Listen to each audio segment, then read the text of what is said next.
Hi YouTube, and this is JTrain997, and I'm back this time with my review of the G.I. Joe figure subscription service Wave 7 Dreadnok Salvage Crew member, Dreadnok Kaos.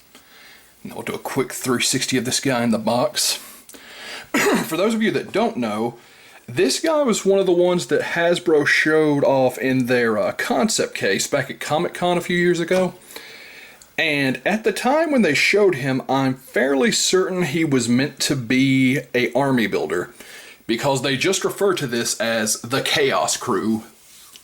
And I think the idea was that these guys were kind of newer Dreadnoks that had to follow along the Chaos, clean up whatever they left behind so they could maybe reuse the parts. But since this came to the figure subscription service, they nixed the whole army builder concept and they went more with just, this is a singular Dreadnok. So you can get a look at the card art there. He looks to come with his bola, a machete, a wrist-mounted crossbow, and his base.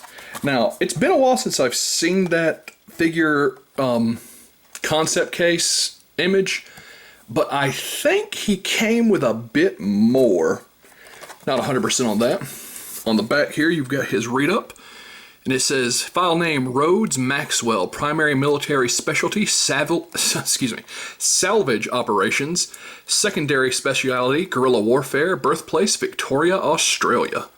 His rip says, Dreadnok Kaos grew up in the Australian outback and survived by scavenging the wasteland.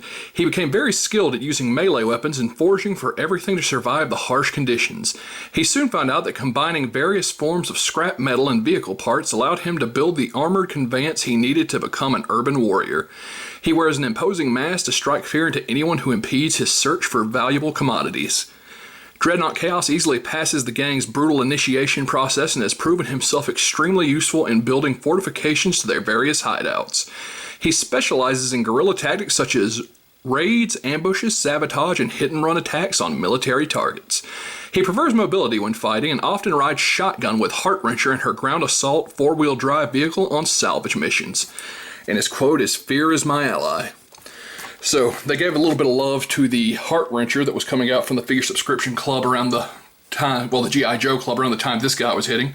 But enough said about the packaging, let's open him up. And here we have Dreadnok Kaos out of the packaging. Now we'll get a quick 360 of him here. I was incorrect, he does come with a revolver, which is in his little holster on his leg there.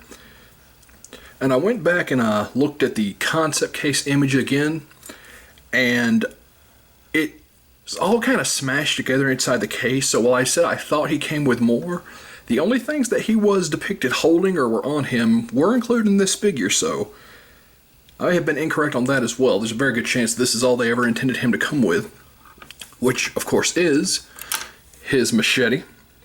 It's very simple, silver and black on that. His bolo, which they just went with a gray. I don't know if they intended for it to go on his back. I know before they put peg holes on the legs of the Joes for these, but I can't find anywhere else where this would go. His revolver, which is kind of, does not want to come out. There we go. And his crossbow. This has been reused a couple of times. It's a little two-piece. The crossbow pegs into the actual wrist mount, which loves to fall apart. But otherwise, let's zoom in on some of his detail here. Oop. As you can see, the hockey mask there is very nice. A lot of nice silver detailing in the armor. You see his eyes peering back out at you, which are pupilless for some reason. The red paint on the spikes and the V. Well, not the V, it's the little detailing on his armor.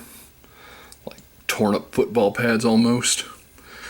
All over a purple jacket, and his legs all get the same generic black paint until you get down here to the boots, which have some silver paint on the actual pads or on the ankles. So, pull them off. There's his base, two-peg base, says Dreadnok Kaos on it. And zooming out here, we'll get a look at his articulation. Dreadnok Kaos does a full 360 at the head. Some very, very slight up and down, almost non-existent. I don't think there's anything beneath this helmet. I know there are some people out there, like when Shadow Tracker came out, they went ahead and just cut off his mask. I'm not about to do that with mine, so I can't guarantee you if there's anything under there or not, but I would think no. His articulation, his arms are on a ball joint. They go out to about here, and they would do a full 360, but the pads are kind of hindering it. He bends and spins at the elbow. It's a little bit tricky, what with his shoulder pads kind of limiting it. And sometimes the way they've got his arm joint here, you can see the arm wants to pop off instead of actually spinning sometimes. There's no wrist articulation either, it just spins right at the gauntlet. As far as his abdomen articulation, he does a very slight crunch, a full 360. Legs go forward, back, and out, pretty much the full range of movement. Double jointed at the knee, and they have an ankle joint, which is a little bit limited by his knee pad, but overall it's pretty solid. So that being said, let's get him back on his base real quick. So at the end of the day, Dreadnok Kaos is a really neatly designed figure.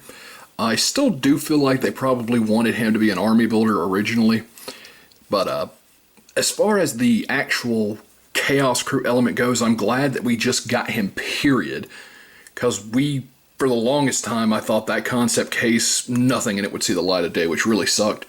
But Hasbro, sure enough, through one channel or another, has gotten us a lot of the figures they originally depicted there. Now, the one downside about this guy is you had to get him through the figure subscription service, and buying into that service costs quite a bit of money. I think he's the only one I actually picked up from Series 7, and nowadays, if you want to get this guy, he's going to run you around $130-ish off eBay.